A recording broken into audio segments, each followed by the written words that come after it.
रे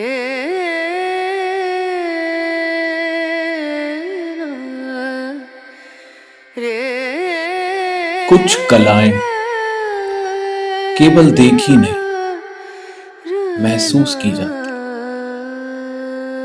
और शायद इसीलिए नजरिया क्लासिकल आर्ट हर किसी को समझ नहीं लागे आता। कथक सिर्फ डांस नहीं, ये रिदम है, डिसिप्लिन है, एक्सप्रेशन है, और कई लोगों के लिए पूरी जिंदगी।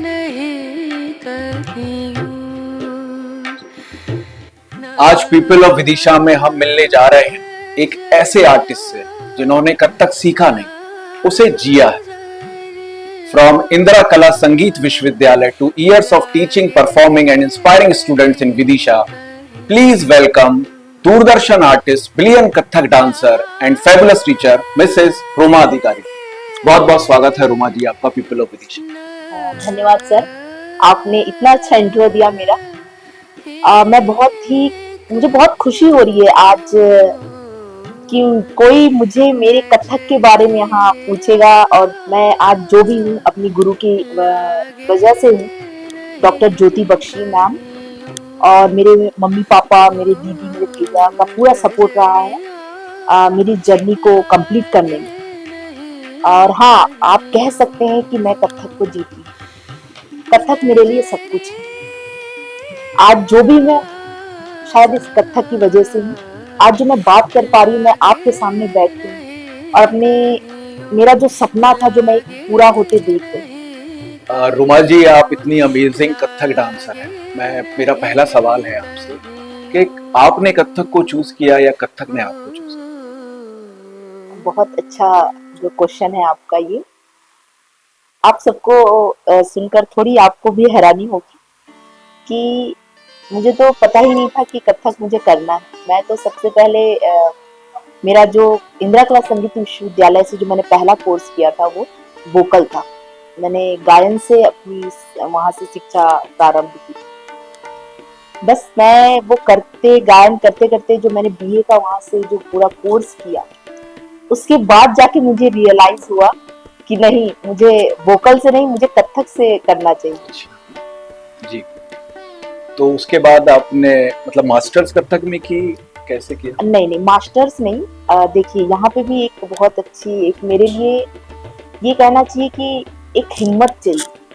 जब आपके साथ वाले फ्रेंड्स, जब आप साथ में कर रहे हैं, सबने हमने बीए एक साथ किए, अब वो एमए, क्योंकि उन्होंने तो सिलेक्ट बने, उन्होंने तो कर ही लिया डिसाइड कि उनको तो करना ही है, पर मैं तो तब भी डिसाइड नहीं कर पाई 3 साल बाद कि मुझे वोकल से ही अपना पूरा करियर सेट करना है।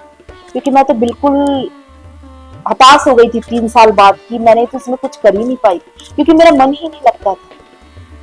मेरे फ्रेंड्स एमए पहुंच गए। अब सबसे बड़ा मेरे घर में भी यही था कहना कि डिसीजन आपका है, आपको इस पे आगे बढ़ना नहीं बढ़ना, हमने तो आपको दिया है, डाला है, अब आप देखिए क्या करना। तब मैंने हिम्मत करके फिर से 3 साल पीछे आई। जी। 3 साल पीछे आने के बाद मैंने बी डांस में एडमिशन लिया। मेरे फ्रेंड्स एमए कर रहे हैं, मेरे साथ जो जूनियर्स आए हैं वो मुझे क्लास में दीदी दीदी कहते थे, और मैं उनके साथ फर्स्ट ईयर की पढ़ाई कर रही हूँ। ये जर्नी मेरे लिए बहुत वो रही कि मैंने अपने आप को किस तरह से उस चीज के तैयार, क्योंकि मुझे करना तो पैशन था, मुझे करना ही है डांस। फिर मैंने ये नहीं देखा कि मैं जूनियर के साथ कर रही हूँ और मेरे फ्रेंड आगे बढ़। एक और बात है, जैसे इंदिरा कला संगीत विश्वविद्यालय एक बहुत रिनाउंड कॉलेज है इंडिया का, शायद एशिया का पहला कॉलेज है जो इस तरह की डिग्रियां प्रोवाइड करता है। तो इस तरह की यूनिवर्सिटीज केवल डिग्री देती है या फिर असली कला भी सिखाती है? आपने जिस तरह से बोला कि एशिया का पहला यूनिवर्सिटी, हमें बहुत अपने आप को, मैं प्राउड फील करती हूँ कि मैंने इंदिरा कला संगीत विश्वविद्यालय से अपनी पूरी जो शिक्षा प्राप्त की है। क्योंकि और आपका जो क्वेश्चन है कि यूनिवर्सिटी सिर्फ डिग्री देती, डिग्री के साथ जब आप एक कला के क्षेत्र में जब रहते हैं तो डिग्री के साथ साथ आपको वो बहुत कुछ देती है। मैंने वहाँ पे पाया, अपने नृत्य के साथ साथ मैंने बहुत अच्छे सीनियर मिले, मुझे बहुत अच्छे गुरु मिले, बहुत अच्छे फ्रेंड्स मिले। तो मैं ये नहीं कह सकती कि मेरे गुरु ने ही मुझे सब कुछ सिखाया। मुझे मेरे सीनियर्स से भी मैंने बहुत कुछ सीखा, मेरे जो बैचमेट्स थे, मेरे जो जूनियर थे, उनसे भी मैंने बहुत कुछ सीखा, क्योंकि वहाँ पे जो स्टूडेंट्स होते थे वो सिर्फ आप ये बोलेंगे कि छत्तीसगढ़ व एमपी के नहीं, वो आपके ऑल कंट्री से आप वहाँ पे शिक्षा प्राप्त करने के लिए आते हैं। डिग्री के साथ साथ अगर मैं सेल्फ रियाज ना करती या मैं अपने गुरु को, अपने सीनियर्स को देखकर अगर मैं कुछ ना सीखती, तो शायद यूनिवर्सिटी से सिर्फ मैं डिग्री लेके आ जाती। किस तरह का माहौल रहता था वहाँ पे? अपने पुरानी दिन याद दिला दिए, जो गोल्डन मोमेंट बोला जाता है। सच में हम वहाँ रह के जो माहौल में हम रहते थे, अच्छा एशिया का पहला क्यों बोला जाता है इंदिरा कला संगीत विश्वविद्यालय को, क्योंकि कैंपस जो हमारा था बहुत बड़ा नहीं था। हमारा यूनिवर्सिटी बहुत बड़ी सिटी में नहीं थी। हमारे पास इंटरटेन करने के लिए कोई दूसरा माध्यम ही नहीं था कि आप कभी मूवी चले जाए, कि आप कभी बहुत बड़े होटल में चले जाए, कुछ पार्टी करने चले जाए, नहीं, ऐसा कुछ भी नहीं था। आपको जो करना है उसी कैंपस में करना है। हमारे कैंपस में सिर्फ नृत्य ही नहीं, नृत्य के साथ साथ ड्रामा डिपार्टमेंट से लेके vocal, Carnatic music, folk music, sculpture, graphics, painting, इसी के साथ साथ बहुत सारी ऐसे नृत्य में हमारे भरतनाट्यम, ओडिसी, तो इनके जो बाहर से बहुत बड़े आर्टिस्ट आते थे, हमारे यहाँ वर्कशॉप होते थे, हमारे यहाँ प्रोग्राम्स होते थे, तो हमारे पास समय ही नहीं था कि हम दूसरे किसी चीज में अपना दिमाग लगाते। हम जब भी रहते थे वहां रह के संगीत में ही भूले रहते थे। अच्छा, जैसे जब कोई इंसान आर्टिस्ट बन जाता है, जब स्टेज पर जाता है, तो उसकी क्या कोशिश रहती है कि जो ऑडियंस है उसको इम्प्रेस करना है या फिर अपने आप को अंदर ढूंढना है? जो हमारा कला है, जो नृत्य कला है, जब तक आप ऑडियंस को खुश नहीं कर पाए तब तक मुझे ऐसा नहीं लगता कि कला आपका पूर्ण है, क्योंकि आप ऑडियंस से बने हैं। ये सिर्फ मैं बोलूंगी कि मेरा सेल्फ डांस है, मैं अपने लिए डांस करती हूँ, ठीक है, ये कहीं किसी हद तक ठीक है कि मैं अपने लिए डांस करती हूँ, बट इस डांस को जब तक मैं लोगों के सामने नहीं दिखाऊंगी तब तक मैं कैसे समझूंगी कि मैं एक अच्छी डांसर हूँ। मैं जो अंदर मेरे जो चल रहा है, जब तक मैं वो अपने एक्सप्रेशन से लोगों तक नहीं लाऊंगी तब तक मैं कैसे महसूस करूंगी कि नहीं, मैंने जो इतने सालों तक सीखा ये मेरा सफल रहा, ये जो मैंने साधना किया है ये मेरा पूर्ण हुआ।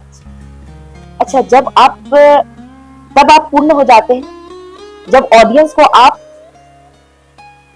आपके लिए जब स्टैंडिंग ऑडिशन देती है, जब तालियों से पूरा माहौल गूंज उठता है, तब एक कलाकार को लगता है नहीं, अब मैंने कुछ हासिल किया, जो इतने साल मैंने तपस्या किया उसका परिणाम अब मुझे मिला। देखिए, जैसे जनरली हम कथक को एज ए डांस ही देखते हैं, लेकिन जब हम उसे क्लोजली ऑब्जर्व करते हैं तो हम देखते हैं कि उसमें एक्सप्रेशन है, डेडिकेशन है, एक मैथमेटिक्स भी है उसमें। आप कथक को किस तरीके से देखते हैं? आज की डेट में मेरे लिए कथक सब कुछ है।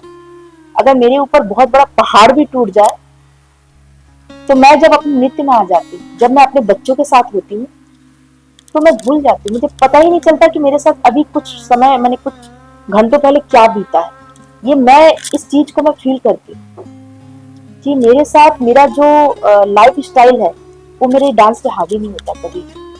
ये बहुत प्लस पॉइंट होता है एक कलाकार के लिए कि वो आपको बिल्कुल उस चीज में आपको डिप्रेशन में जाने नहीं देगा, आपको किसी ऐसी चीज को सोचने पे मजबूर नहीं करेगा, आपको किसी से बदतमीजी करने पे बिल्कुल वो नहीं करेगा, क्योंकि कला जो है आपको बहुत कुछ सिखाती है। सिर्फ मैंने डांस नहीं सीखा, मैंने लोगों से मिलना सीखा है, बात करना सीखा है, लोगों को जानना सीखा, लोगों के दुख दर्द को समझा है मैं इस नृत्य के। तो नृत्य मेरे लिए सब कुछ है। सिर्फ कथक में हम कुछ शब्दों को सुनते हैं, जैसे तिहाई हो गया, भाव हो गया, बोल हो गए, बंदिश हो गई, इन सब से हम क्या समझें? कथक ही बना इन सब से है, इसके बिना तो कथक है ही नहीं। तो वंदना से हम स्टार्ट करते हैं अपने नृत्य की प्रस्तुति। वंदना के बाद हम थाट करते हैं। थाट जो होता है ये नजाकत होती है, बहुत खूबसूरत शक्ति से अपने आप को लोगों के सामने अपने सिर्फ खड़े होकर अपने एक्सप्रेशन से अपने ओर खींचना, दर्शकों को एक समा बांध देना। थाट के बाद हम आमद करते हैं। आमद का मतलब होता है आगमन। इसे तो हमें पहले करना चाहिए, पर कथक नृत्य में इसे पहले ना करके इसका जो क्रम है वो तीसरे नंबर पे। आमद के बाद हम तोड़े टुकड़े परन जितनी भी आती है, लास्ट में हम भाव करके, कोई भी ठुमरी हो गया, भजन हो गया, इसमें भाव करके इस नृत्य का समापन करते हैं। देखिए, हम इतिहास में देखें या आज भी देखें तो इतने लेजेंडरी मेल कथक आर्टिस्ट रहे, आज भी है। लेकिन हम सोसाइटी में जब देखते हैं तो वो परसेप्शन आज भी है कि कथक फीमेल्स के लिए, महिलाओं के लिए। कथक नृत्य या कोई भी नृत्य सिर्फ महिलाओं के लिए, ये पुरुषों के लिए है ही, ये बिल्कुल गलत है। मैंने जिनको देखा है, जिन मेल डांसर्स को देखा है, जिसमें पंडित बिरजू महाराज जी, जो हमारे कथक नृत्य जगत के सबसे बड़े गुरु हैं, उनको मैंने देखा। उनसे खूबसूरत मैंने आज तक किसी को नहीं देखा। उनके अलावा मैंने जयपुर घराने के सबसे बड़े जो गुरु मैं जिनको जानती हूँ, गंगानी जी, मैं विशाल कृष्णा को जानती हूँ, और बहुत सारे ऐसे मेल डांसर हैं जो मुझे ऐसा लगता है कि हमसे भी बहुत खूबसूरत डांस करते हैं। इस धारणा को हमें हटाना पड़ेगा सबसे पहले कि ये डांस सिर्फ महिलाओं के लिए। आप आइए ना, मोरनी से अच्छा डांस मोर करता है, ये फैक्ट है। तो इस चीज को हमें अपनाना पड़ेगा कि, और ये हमारी सच में हमारी ये कोशिश है, हमारे जो मेल डांसर्स है आज भी उनकी कोशिश है कि हम मेल डांसर्सों को आगे पहले लाएं। महिलाएं, लड़कियां, हर कोई तो डांस करता ही है, हम मेल को पहले लाएं। और मुझे ऐसा लगता है कि मेल बहुत अच्छा डांस करते हैं, महिलाओं से ज्यादा पुरुष ज्यादा अच्छा डांस करते हैं। सुनकर बहुत अच्छा लगा।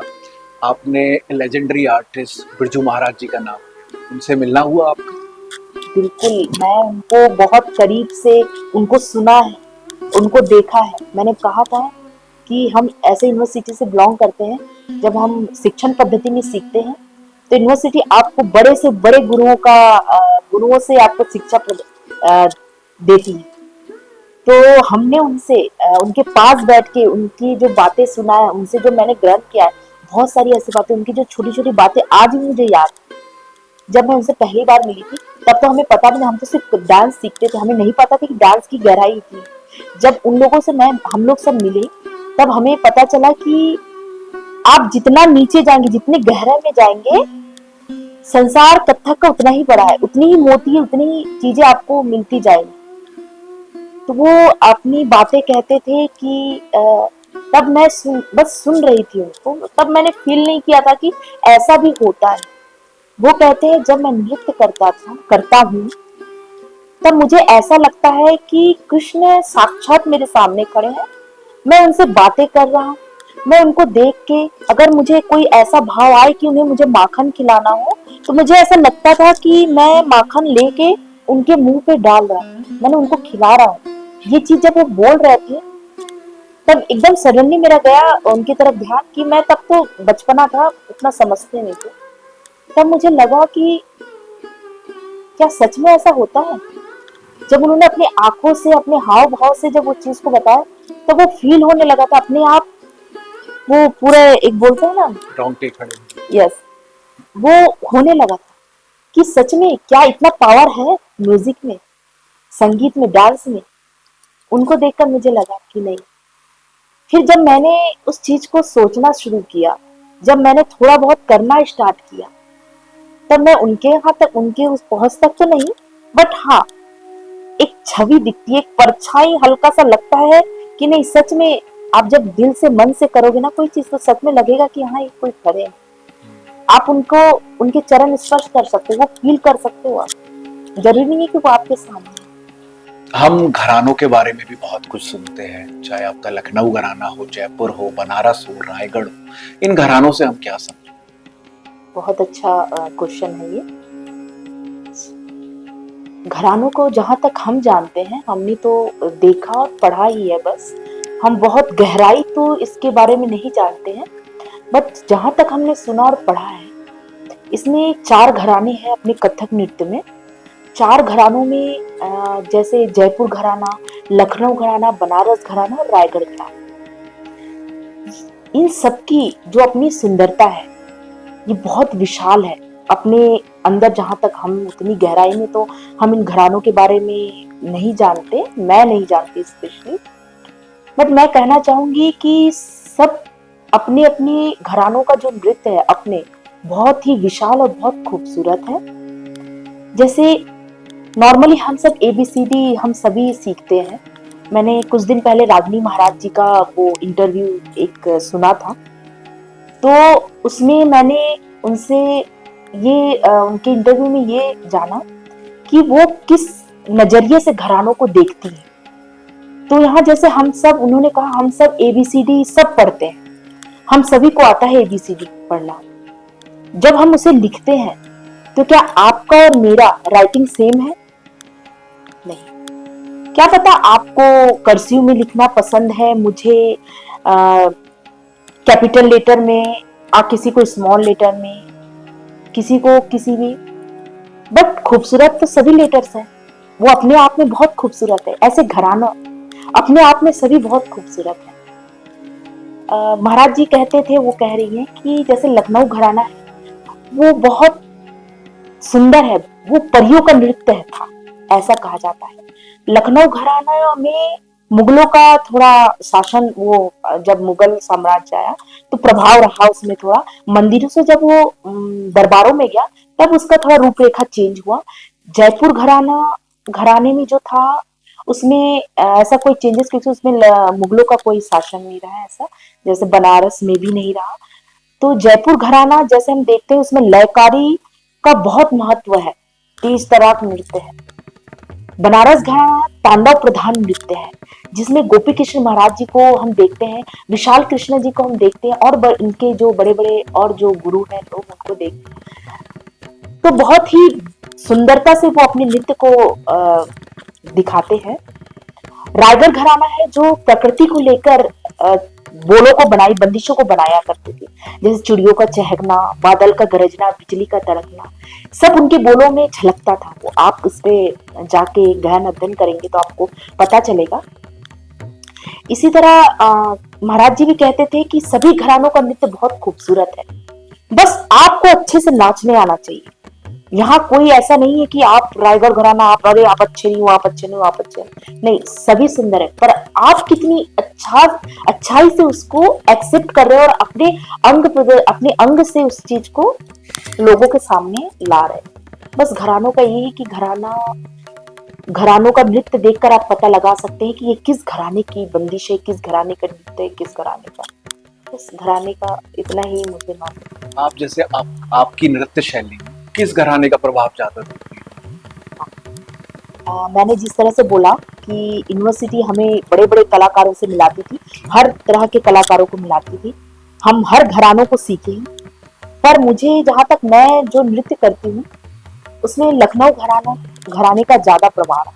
मैं उनको फॉलो कर, मुझे अच्छा लगता है, मुझे उसमें जो तहजीब के लिए हाँ, तहजीब के लिए, नजाकत के लिए, क्योंकि मुझे कथक नृत्य में सबसे ज्यादा, मैं ये नहीं कहूंगी कि मुझे बहुत कुछ आता है, नहीं आता मुझे कुछ नहीं आता, मुझे बस थोड़ा सा आता है, जो भी आता है अपने गुरु के आशीर्वाद से उतना मैं कर लेती हूँ।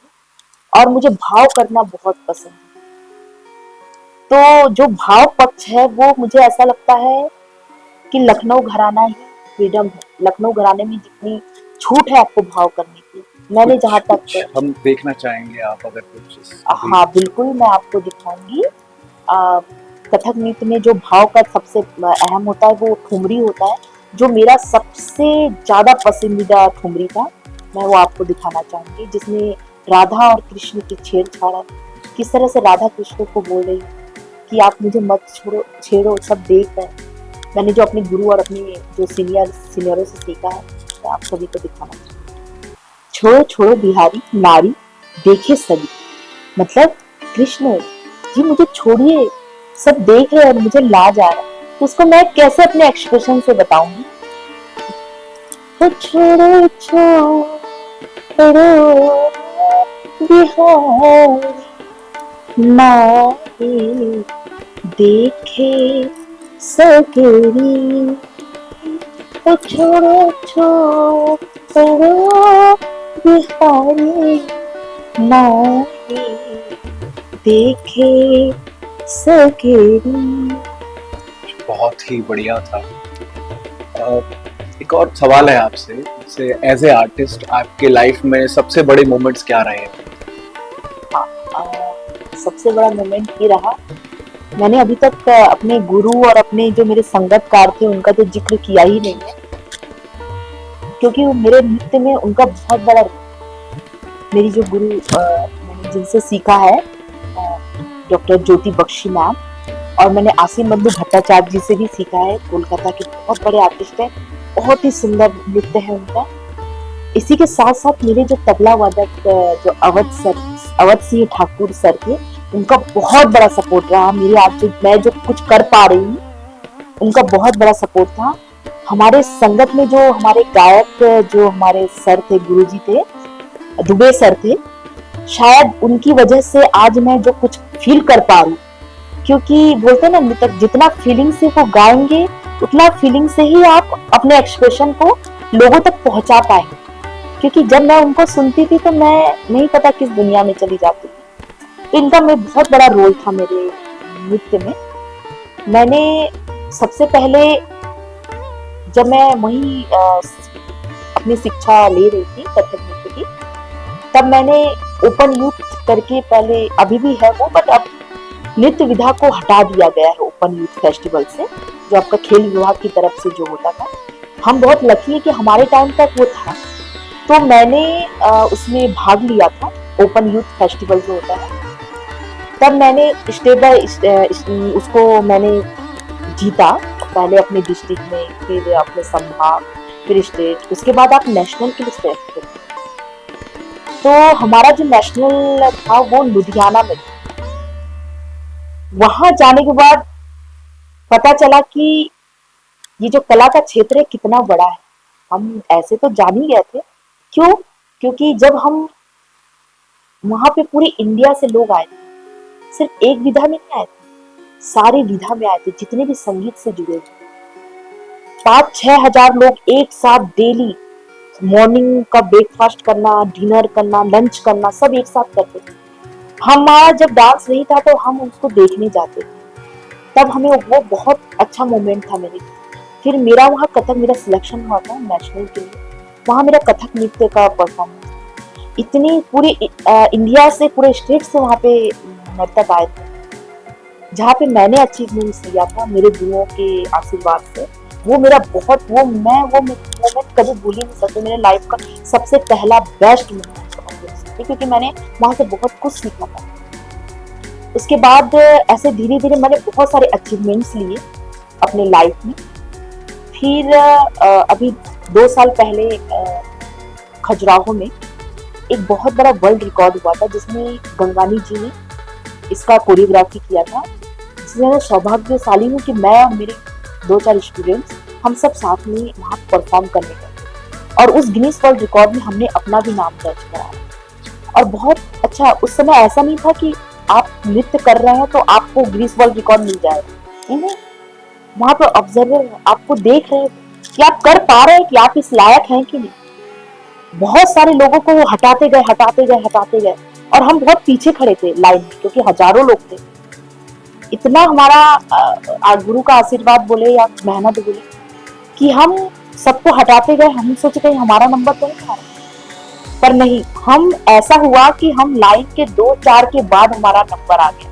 मतलब लाइन में जो हम खड़े रहते, हम बहुत पीछे खड़े थे, तब रियलाइज हुआ नहीं, हमने कुछ सीखा है करके आज यहाँ पे हम खड़े, इस मंच पे खड़े, इस गिनीज वर्ल्ड रिकॉर्ड। उसके बाद मैंने दूरदर्शन का एग्जाम जो होता है आपका ग्रेड एग्जाम, उसमें मैंने दी। उसमें इतना अच्छा मेरा परफॉर्मेंस रहा, मैं आप शेयर करना चाहूंगी कि वहाँ किसी से बात नहीं करते हैं, आप परफॉर्मेंस दीजिए, आप जाइए, आपका रिकॉर्ड हो गया, आप चली जाइए। जब मैं परफॉर्मेंस दी तो मुझे लगा मैंने दे दिया, मुझे भी जाना नहीं। वहाँ जो आए हुए थे जज, उन्होंने मुझे इशारे से बुलाया। इंदौर की सुचिता हलमरकर मैम है, बहुत बड़ी रायगढ़ घराने की कथक डांसर है, बहुत रिस्पेक्ट करती हूँ, बहुत अच्छा, मैं उनसे भी बहुत कुछ सीखती हूँ उनको देखकर। उन्होंने मुझे बुलाया, बुला के उन्होंने मुझे बोला, कहाँ से हो आप? मैंने बोला मैं विदिशा में रहती हूँ, सीखा कहाँ से है? तो मैंने जब अपने यूनिवर्सिटी का नाम लिया इंदिरा कला संगीत विश्वविद्यालय, वो समझ गई। इसीलिए मैं बोलूँ, उन्होंने एक शब्द बोला, अच्छा, इसीलिए मैं बोलूँ बहुत अच्छा नाची हो तुम। ये बहुत, उतने बड़े गुरु, उनको क्या जरूरत है? अरे आप आइयो, दो और जाओ यहाँ से। पर उन्होंने जो मुझे ये शब्द बोला था, कहाँ से सीखा, बहुत अच्छा किया और करती रहो, ये शब्द बहुत मेरे काफी लिए मोटिवेटिंग रहे। बहुत ही ज्यादा, बहुत। अगर इतना हजारों लोग इंटरव्यू देने आ रहा था, कोई आपको बुला के ऐसा पूछ ले, तो सोचिए आपके लिए कितनी बड़ी बात है, खासकर इतनी बड़ी आर्टिस्ट। इतनी बड़ी आर्टिस्ट, ये मेरे लिए सबसे बड़ा है। मैंने तुरंत बाहर निकल के अपने गुरु को बोला कि मैम ऐसे ऐसे मैम, तो गुरु इतनी खुश हुई अंदर से, तब वो लगा कि नहीं, आज मैं थोड़ी सी अपने डांस के प्रति ईमानदार थी। इतना बड़ा। उसके बाद बहुत सारे अवार्ड मुझे नृत्यश्री का मिला, बहुत, और उसके बाद नृत्य विभूषण जो अपना होता है उसका मिला। बड़े बड़े जगह मैंने प्रोग्राम किया, मैं वर्कशॉप लेती हूँ, और ये मेरा बहुत प्लस पॉइंट है, माँ सरस्वती का आशीर्वाद है। हाँ, एक चीज और कहना चाहूंगी, कला, अच्छा, हम तो उस क्वेश्चन में रह ही गए जहाँ आपने मुझसे पूछा था कि नृत्य को आपने चुना या नृत्य ने आपको। तो जब मेरे इतनी सारी बातें करने के बाद आपको क्लियर हो ही गया होगा कि मेरी कोई वजूद नहीं है कि मैं कथक नृत्य को चुनूंगी, उसने मुझे चुना। संगीत आपको चुनती है, आप संगीत नहीं चुन सकते, क्योंकि नाचने गाने वाले बहुत मिलेंगे। क्या इसको आगे ले जाना, इसमें आपको रहना, क्या सब कर सकते? नहीं। इसीलिए मेरा मानना है कि संगीत आपको चुनती है, आप संगीत नहीं चुन सकते, क्योंकि इसमें टिके रहना बहुत बड़ी बात है। डेडिकेशन रखना, बहुत, संगीत से प्यार रखना बहुत मुश्किल है। बहुत चाहिए। एक आपको बोलते हैं ना, एक शिद्दत से किसी को चाहो और वो ना मिले, हो ही नहीं सकता। पेशेंस, पेशेंस बहुत चाहिए। अच्छा, ये क्या ये सही है कि जो सीरियस आर्टिस्ट होता है उसके अंदर एक अकेलापन भी होता हाँ, अगर आप हो सकता रहते हैं, मैंने कई लोगों को है? देखा आपने भी कभी है। महसूस किया? हाँ, मैंने महसूस किया है। मैंने बोला भी था शायद कि जब मैं नृत्य करती हूँ तो मैं सब भूल जाती हूँ। इवन कहना तो नहीं चाहिए, मेरा 8 साल का बच्चा है, मैं उसे भी भूल जाती हूँ। ये मैंने आजमाया।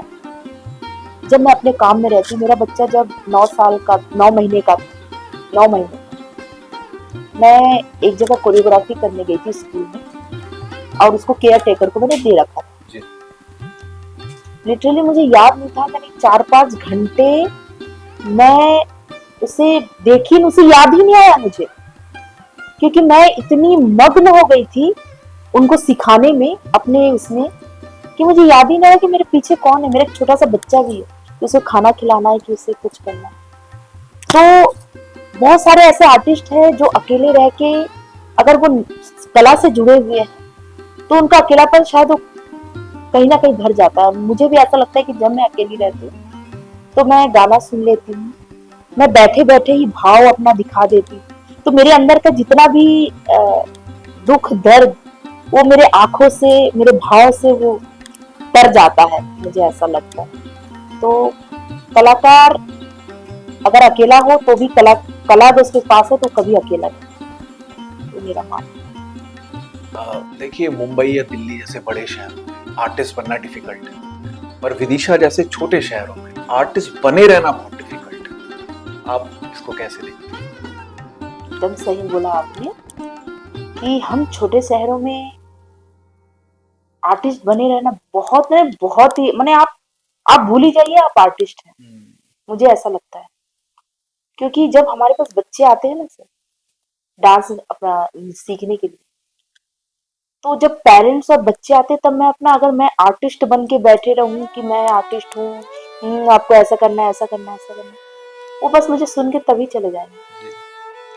जब तक मैं उनके लेवल में आके बात नहीं करूंगी, एक ऐसा नहीं बताऊंगी कि मैं आपको कथक नृत्य में ABCD सिखाऊंगी, आप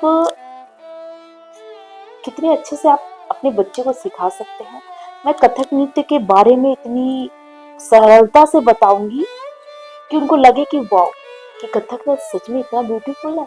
अगर मैं आर्टिस्ट के थ्रू अगर बताऊँ हमारे नृत्य में ऐसा होता है, ऐसा होता है, ऐसा होता है, तो वो मुझे नहीं लगता वो समझ पाएंगे। तो कहीं ना कहीं हमें ये जो जब छोटे शहरों में हम होते हैं, जब जहाँ लोगों को तो पता ही नहीं होता कि नृत्य क्या है, कथक क्या, कथक जानते हैं कि हाँ लोग कथक करते हैं, कथक होता क्या है ये जब नहीं पता होता तो हमें एक शिक्षक बनना पड़ता है, एक गुरु बनना पड़ता है। अच्छा, जो पेरेंट्स हैं जो एक बार इस चीज को समझ जाते हैं तो वो उसको किस तरीके से अप्रिशिएट करते हैं, उस समय आपको कैसा लगता है? मैं विदिशा में अपना एक्सपीरियंस बताऊंगी कि मैं बहुत लकी हूँ। क्यों लकी हूँ? कि बच्चे तो मुझे अच्छे मिले ही, बच्चों के साथ साथ मुझे ऐसे पेरेंट्स मिले हैं जो बहुत सपोर्ट करते हैं, क्योंकि बच्चा नहीं जानता कि उसे क्या करना है जब तक मैं एज ए पेरेंट्स उसको ये गाइड नहीं करूंगी कि आप नृत्य क्लास जा रही हैं, आपको वहां से क्या अचीवमेंट्स मिल रहे हैं। तो ये मुझे समझाने की जरूरत नहीं पड़ती। मेरे पेरेंट्स ही इतने अच्छे हैं कि वो अपने बच्चे को, एक बार माँ सरस्वती की इतनी कृपा है कि एक बार जब मेरे पास बच्चा आता है तो शायद वो मुश्किल है मुझसे छूट अपना पीछा छुड़ा सके, पेरेंट्स भी और बच्चा भी। इस चीज का तो थोड़ा सा घमंड वो जो है मुझमें कि हाँ मुझमें इतना थोड़ा सा माँ सरस्वती का आशीर्वाद है कि मैं उस पेरेंट्स को कन्विंस कर लेती हूँ। वो पेरेंट्स क्या सोच के आता है मेरे पास, वो तो आता है ऐसा है कि समर वेकेशन है सिखाएंगे, अरे कथक क्या है देख लेंगे, मैडम बॉलीवुड नहीं सिखाते क्या मैडम। जब उनको मैं अपनी भाषा सरलता से जब बताती हूँ, उनके बच्चों को जब सिखाना शुरू करती हूँ तब उसकी गहराई उन्हें पता चलती है, और जब उस गहराई में गोता वो लगाते हैं तो फिर वो निकल नहीं पाते हैं। तो यही एक गुरु की सबसे बड़ी वो होती है, क्वालिटी। यस, क्वालिटी होती है। आज आप आर्टिस्ट के साथ एक टीचर भी हैं, आपने बताया, तो काफी बच्चे भी आ रहे हैं, आप बता रहे थे, तो उनमें आप किस तरीके से टैलेंट देख रही हैं? अभी जो बच्चे आ रहे हैं, टैलेंट अच्छा है कि डिस्ट्रैक्शन भी है उतना ही? आजकल का जो बच्चा है ना, मुझे ऐसा लगता है कि एक्स्ट्रा ऑर्डिनरी। आप इनको अगर इस उम्र में पकड़ लिए, ये हमें नहीं, ये इनके पेरेंट्स को समझना होगा कि आप इस उम्र में अगर उनके टैलेंट को, उनकी रफ्तार को अगर आपने एक बार पकड़ लिया तो ये लाइफ आगे चल के इसका जो आपका जो फायदा है ये आपको बिल्कुल मिलेगा। क्योंकि हमारा जो बच्चा है आजकल सभी म्यूजिक सुनते हैं, पहले था कोई सुनता नहीं था, जानता नहीं था उतना, आजकल तो हमारे पास इतनी सुविधाएं है हर चीज को अचीव करने का। तो बच्चा मेरे पास जब आता है पेरेंट्स से, मेरी बच्ची बहुत अच्छा डांस करती है मैडम, आप देखिएगा इसको सिखाइएगा। जब वो बच्चा मेरे पास आता है, जब मैं उसे शुरू करती हूँ सिखाना, तब उनको रियलाइज होता है कि नहीं मेरा बच्चा तो कुछ भी नहीं जानता। तो उनका टैलेंट मैं धीरे धीरे समझती हूँ, मुझे पता है वो करता है, वो करती है, मुझे उसने उनके पास जाके उनकी चीजों को समझ के मैं उनको शुरुआत से जो स्टार्ट करती हूँ तो मुझे बहुत डिफिकल्ट नहीं होता, क्योंकि उन्हें वो पता होता है, बट उनको ये पता नहीं होता कि मुझे किस तरह से करना है। तो उनके टैलेंट को एक गुरु ही समझ सकता है और उसको आगे तक ले जा सकता है, और इसमें सपोर्ट सबसे बड़ा मुझे पेरेंट्स का चाहिए होता है जो मुझे पूरा है। देखिए, आपने बताया था कि जब आप इस कला को सीख रही थी तो इंदिरा कला संगीत विश्वविद्यालय से आपने पढ़ाई की, तो उस समय कोई डिस्ट्रैक्शन नहीं था। आपने बताया वहाँ ऐसे कोई फैंसी होटल्स नहीं हुआ करते थे, कुछ दूसरे चीजें नहीं थी जिससे आप डिस्ट्रैक्ट हो सके। अभी सोशल मीडिया का दौर है, तो अभी बच्चे कितने उससे इन्फ्लुएंस है या फिर किस तरीके से ले रहे हैं उस चीज को? हाँ, एक्चुअली मैं ये कहना चाहूंगी, बहुत अच्छा क्वेश्चन है ये हम सभी के लिए, कि कुछ समय पहले तक इंडियन क्लासिकल जो डांस म्यूजिक है, रुझान थोड़ा कम हो गया था लोगों का। बट ये कोरोना जैसे ही आया, मैं थैंक्स भी बोलना चाहूंगी कोरोना को। कोरोना के बाद जो दौर फिर से वो हमारे संगीत को जो ले रहे, क्योंकि कोरोना टाइम पे हम सब घर में थे, हम अपने बुजुर्गों के पास तो बैठते नहीं है, पर कोरोना ऐसा टाइम था जब हम सब एक जगह रहते थे, हम पुरानी चीजों को याद करते थे, पुरानी चीजों को देखते थे। तब से लोगों का माइंड ऐसा परिवर्तित हुआ कि नहीं यार, कला तो बहुत ताकत है, कला में बहुत ताकत है, कि इसको क्यों ना हम अपने बच्चों को फिर से दें। जो आजकल के समझदार पेरेंट्स है, कुछ जिनको जानकारी है, वो अपने बच्चों को बिल्कुल कोई ना कोई ऐसी विधा में रखा है कि वो बच्चा उस चीज को करता जा रहा है और उसका बेनिफिट भी उनको मिल रहा है। उनके नेचर में चेंजेस, उनके डांस में, उनके बात करने के उसमें चेंजेस, बहुत सारी ये दौर चल रहा था। और रील के जमाने में आप बोलेंगे कि सिर्फ मैं ता थे सिखाऊंगी, तो बच्चा उतने अच्छे से उस चीज को बोर होने लगता है।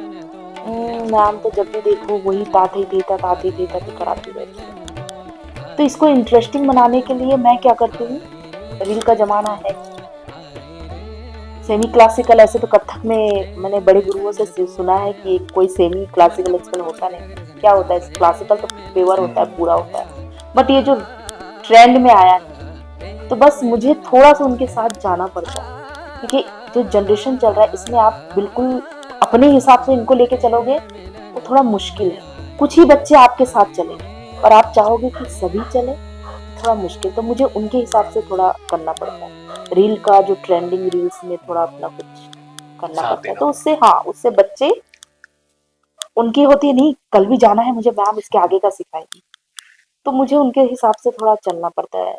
बस यही है कि बच्चों को पकड़ के रखना। और आपको क्या लगता है, जैसे एक इंसान को अपनी लाइफ में एक आर्ट तो सीखना चाहिए, एक कला तो सीखना चाहिए? बिल्कुल बिल्कुल सीखना चाहिए। ये जो जनरेशन चल रहा है ना अभी से, इसका मैं तो ये बोलती हूँ कोई ठिकाना ही नहीं है। कल क्लासिकल नृत्य संगीत से, वाद्य से हम सिर्फ सीखते नहीं है, बहुत सारी चीजें सीखते हैं। आज मैं अपने बच्चे को बताती हूँ कि आप जब अपनी क्लास में एंटर करो तो ये मत सोचना कि मैं मैम के घर में अपने गुरु के यहाँ जाके नृत्य सीख रही हूँ। नहीं, जब आप घर से निकलते हैं तब अपने माइंड में ये कहिए कि मैं एक ऐसी मंदिर में जा रही हूँ जहाँ से मैं कुछ अचीव करके ही निकलूंगी। जब आप मेरे घर में एंटर करते, जब आप अपनी क्लास में आते ना, सोचिए कि उस प्रांगण में आप आ गए। आप चौखट, जब हम मंदिर का चौखट जैसे छूते हैं, मेरे बच्चे भी ऐसे चौखट छूते हैं, आते हैं, अपने गुरु को प्रणाम करते हैं। क्योंकि मैंने यहाँ देखा है ट्रेंड में कि छोटी लड़कियों से बड़े कोई अपने चरण स्पर्श नहीं। एक गुरु ही ऐसा होता है जिसके ना कोई देवी ना देवता का असर किसी का, गुरु तो गुरु ही। तो वो आते हैं प्रॉपर अपने मेरा चरण स्पर्श करते हैं, उसके बाद अपने घुंघरू निकाल के अपने उसको प्रणाम करके उसको अपने पैरों में बांधते हैं। अच्छा, यहाँ आने के बाद वो एक दूसरे को देख के सीखते हैं कि हमें मैम कैसे हमें सिखा रही है, मैम कैसे हमारे साथ बात कर रही है, हमें क्या सीखना चाहिए, हमें क्या नहीं सीखना चाहिए, हमें बड़ों से कैसा रखना चाहिए। एक्सप्रेशन मैं जो उनको सिखाती रहती हूँ, जो बताती रहती हूँ कि अगर राम है तो राम कैसे है, सीता है तो सीता राम जी को कैसे देख रही है, तो अगर वो कृष्ण को माखन खिला रही है यशोदा मैया तो कैसे खिला रही है। तो उससे वो पता है वो धीरे धीरे अपना घर पे भी जाके वो चीज आजमाने लगते हैं। तो इससे मुझे लगता है कि एक कला जो है वो सीखना ही चाहिए सबको। उससे सिर्फ आप, मैं यही जो मैंने बोला, एक कला नहीं सीखता, बहुत कुछ सीखते हैं, बॉन्डिंग सीखते हैं एक दूसरे से।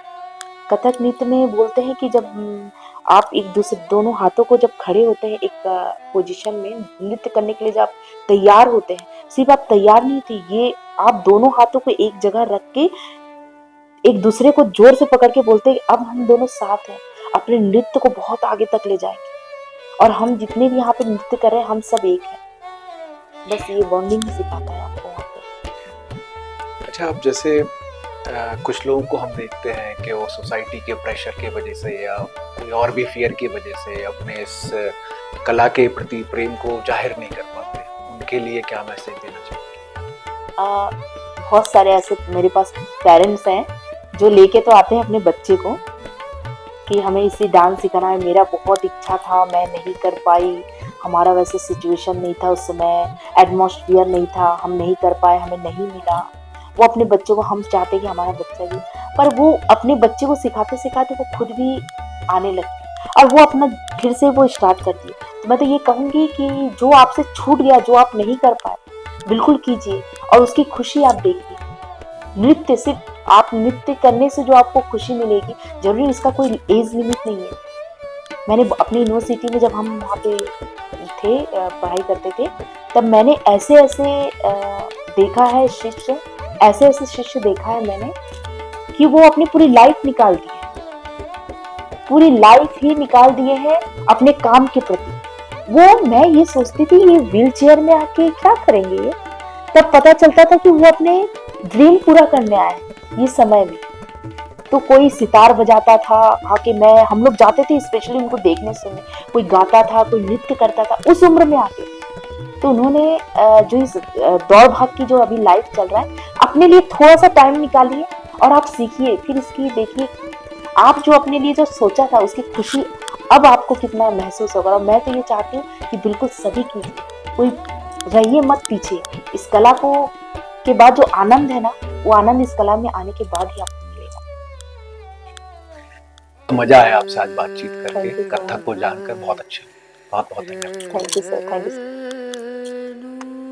तो आज हमने सिर्फ कथक की बात नहीं की, हमने कोशिश की आर्ट को, आर्टिस्ट को समझने की। देखिए, रियल आर्ट रील की तरह ट्रेंड नहीं होता, ये गुजरते वक्त के साथ और भी गहरा होता जाता है। आप देख रहे थे पीपल ऑफ विदिशा, क्योंकि अब छोटे शहरों की कहानियां केवल सुनी नहीं, महसूस भी की जाती।